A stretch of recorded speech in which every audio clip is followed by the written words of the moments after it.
কবে মিলবে গরম থেকে মুক্তি? কেমন যাবে আগামী কয়েকদিনের আবহাওয়া? গরম থেকে বাঁচতে কি বলছেন বিশেষজ্ঞরা? হিটস্ট্রোকের লক্ষণ কি? কিভাবে করবেন প্রাথমিক চিকিৎসা? আসুন জেনে নিন এই ভিডিওর মাধ্যমে। আগামী 5 দিন ধরে চলবে এই তাপপ্রবাহ।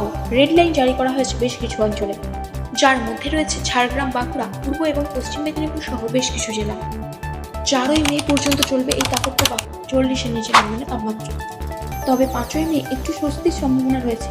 আবহাওয়া দপ্তর অনুযায়ী 5ই মে বজ্রপাত সহ বৃষ্টিপাত ঘটতে পারে দক্ষিণবঙ্গে, কিন্তু তার আগে পর্যন্ত গরমের হাত থেকে রেহাই নেই। বিশেষজ্ঞদের মতে বারবার নুন চিনি গোলানো জল অথবা ওআরএস পান করুন।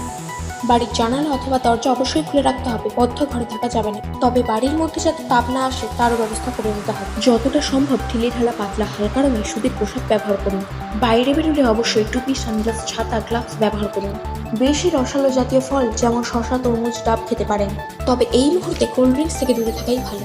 বেশি তেল, ঝাল, মশলা জাতীয় খাবার কম খাবেন, তবে নিয়মিত শরীরে প্রোটিন জাতীয় খাবার যোগান দেওয়ার চেষ্টা করবেন।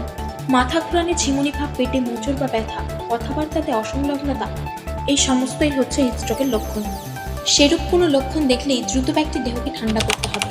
8 ঘন্টার মধ্যে ব্যক্তিটির দেহের তাপমাত্রা নিয়ে আসতে হবে 102 ডিগ্রির নিচে। সেক্ষেত্রে সরাসরি অথবা কোনো কাপড়ের মতো বরফ নিয়ে ব্যক্তির দেহে লাগাতে হবে।